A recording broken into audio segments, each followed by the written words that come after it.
Hello everyone, সবাইকে জানাই শুভ জন্মাষ্টমী। আজ ছিল জন্মাষ্টমী, মানে আমাদের গোপু সোনাদের জন্মদিন। তো আজকের দিনটা একটু অন্যরকমই কাটে প্রতি বছর। তো আমি আমার গোপালগুলোকে এনেছিলাম পুরী থেকে। পুরীতে সমুদ্রে স্নান করিয়ে গোপালকে এনেছিলাম। তখন অনেক আশা নিয়ে এনেছিলাম যে গোপালের অনেক সেবা করব। সত্যি বলতে কি, রেগুলার কাজের মধ্যে বিজি শিডিউলে একদমই সময় পাই না গোপালগুলোকে এইভাবে যত্ন করার। তো আজকে তাদের জন্মদিন বলে চেষ্টা করলাম একটু নিজের মতো করে সাজিয়ে গুছিয়ে গোপালের সেবা করার। গোপালের সেবা করা তো ভাগ্যের ব্যাপার, তাই না?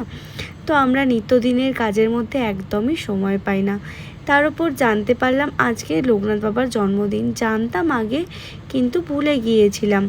তো তারপর লোকনাথ বাবাকেও স্নান করালাম আমার গোপু সোনাদের সাথে দুধ, ঘি, মধু দিয়ে। দেখো আমার গোপালগুলোকে কত সুন্দর দেখতে লাগছে, কি মিষ্টি দেখতে লাগছে যখন মধুটা গায়ে পড়ছে।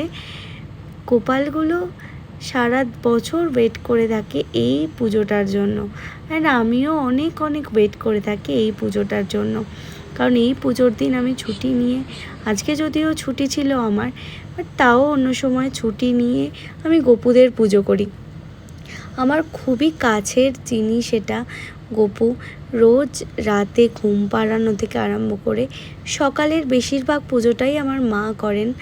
তো সকালে মা অনেক অনেক জোগাড় করেছেন, আমিও যতটা পেরেছি মাকে হেল্প করেছি। দুপুরের পুজোর কোনো ক্লিপস নেওয়া হয়নি, কারণ আমি একটু বেরিয়ে গিয়েছিলাম। সন্ধেবেলা এসে দেখি মা সমস্ত রকমের জোগাড় করে রেখে দিচ্ছে। মা বলছে যে তুই পুজোটা কর।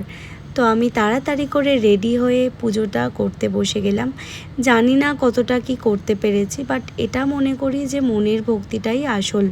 তাই চেষ্টা করেছি যতটা পেরেছি ভগবানকে ভোগ নিবেদন করার আর পুজো করার। তোমরা দেখে জানিও কেমন হয়েছে আমার গোপুকে সাজানো।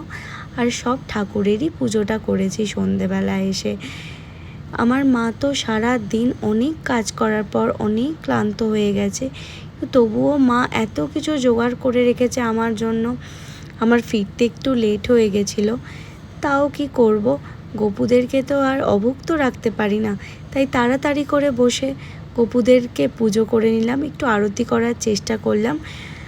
এটাকে তো চেনোই, এটা হচ্ছে আমার দাদার ছেলে, আমার খুব কাছের একজন। এটা ছিল আমার জন্মাষ্টমীর লুক। জানিও কেমন লাগলো। So thank you everyone. আবার আসবো নতুন একটা ব্লগ নিয়ে। শুভরাত্রি।